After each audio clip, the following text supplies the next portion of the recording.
Hi everybody, it's Jen from Saucy Asylum. Hope you are all hanging in there during this difficult time. It has been a roller coaster for us for the past couple of weeks. We moved into a new location, both personally into a new home, and we moved the Saucy Asylum shop as well. So our shop will be back up and running starting on Monday, which I'm super excited for. So I figured in the meantime, I would do a video on how to do your very own DIY sanitizing spray. Soap is always best, but we're not always in a position where we can wash our hands, and sometimes we want to use a sanitizer on something other than just our hands. I'm sharing an effective recipe utilizing easy to acquire ingredients and equipment that you may already have at home.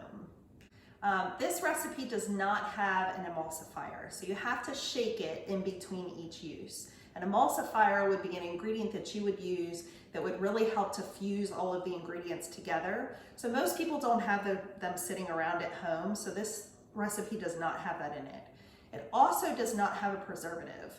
So you want to use it up relatively quickly within the couple of weeks. If more than a couple of weeks go by and you start to notice that you have some ickies growing in there, a lot of times it'll grow around the spray tube that will be down in the bottle, but keep an eye out for that. And if you see those things floating in there, make sure you throw it away and start fresh. One last thing before we get into the ingredients. This recipe was actually designed and created by the World Health Organization. They have two formulated recipes that they use. This is one of them. The Journal of Infectious Diseases also did a study and shows a study on this particular recipe, and it has been shown to be effective in not spreading the coronavirus. Here is what you are going to need. First, starting off with the scale, this is just a small kitchen scale. If you are following the recipe that goes by percentage or by volume, you just need the measuring glasses that have milliliter on them.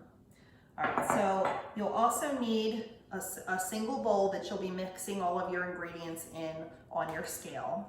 You'll need a spray bottle. I like glass. I prefer to use glass over top of plastic.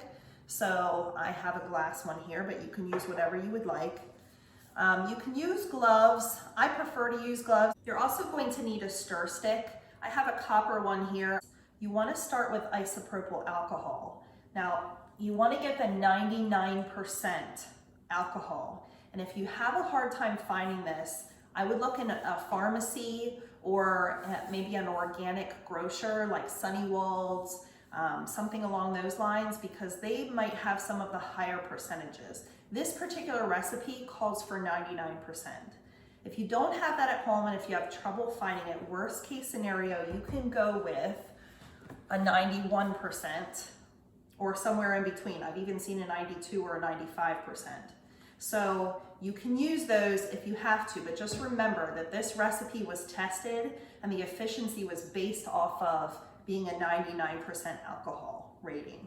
So go with that if you have the option to go with that. I understand you're probably looking for things that you would have around the house, or maybe that someone you know might have, or that you can easily get at the grocery store. So if you have to go with a 91%, that would be okay too.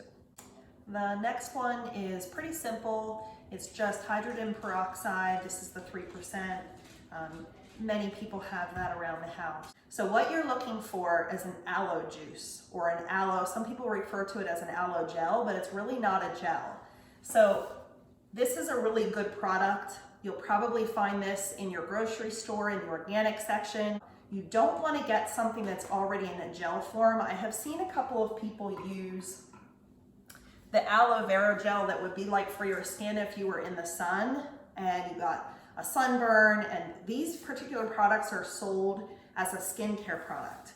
So they already have a whole lot of other ingredients in them, which dilutes the aloe that's in them. So make sure that you're not using that. If it's green in color, or this one is kind of like a blue hue to it, don't use them because these are not pure aloe. I actually have aloe as an ingredient because this is something that I keep in my shop. Our Murph soap comes with aloe juice in it. So I had some that's sitting around, but I also keep some in our refrigerator, usually most part of the year, for upset tummies and stuff like that. But make sure that you get the pure aloe juice. First up, put your gloves on.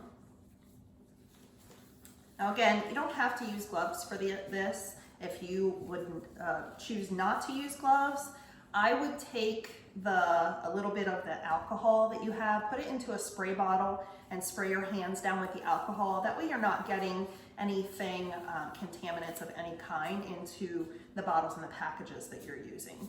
So I'm actually going to spray, this is a little bit of this alcohol. I'm going to spray the inside of my bowl that I'm using. I'm also going to spray my spray bottle a little bit. Spray my nozzle so that I have that ready. And then I'm going to spray my stir stick. All right, I'm going to start off with my alcohol because it is the highest content of this particular recipe. So there are 3.72 ounces, and this is for a 4-ounce container. So if you need to make something that's larger than a 4-ounce container, by all means you can take the recipe and multiply it for whatever ounces you need. But this is 3.72 ounces of alcohol. All right, now once I have that my first ingredient in, I'm going to tear out the scale again so that it's back to 0. And then I can go in with my second ingredient. We'll just go with the next largest, which is going to be the amount of peroxide. So hydrogen peroxide. We're going to use just 0.2 ounce. So 0.2. Okay, it's not much. All right, and then again, we're going to tear out the scale and bring it back to 0. And then lastly, which is the smallest amount, is going to be our aloe juice. And for this one, it's going to be 0.08 of an ounce, which is really not much at all. There we go. And then I'm going to take my stir stick and I'm going to stir and make sure that everything gets mixed up good. Now remember, you're going to shake this a couple of times before you use it each time. So all of those ingredients are going to be mixed up every time, but we're just going to give this a good stir.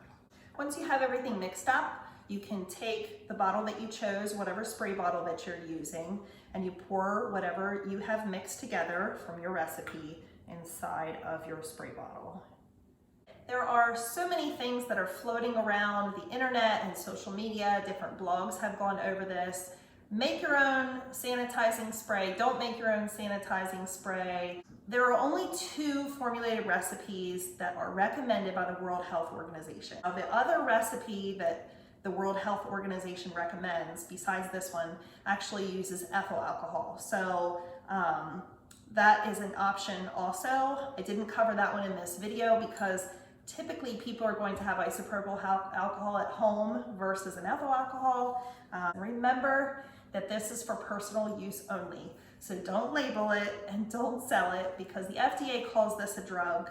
So make sure that unless you are certified by the FDA to sell a hand sanitizer, make sure that you just make this for personal use. Okay, that's it. Make sure you go to www.saucyasylum.com, stock up on the soaps that you need starting on Monday. Our online retail store will be back open on Monday. And remember to stay positive and stay healthy. Bye-bye.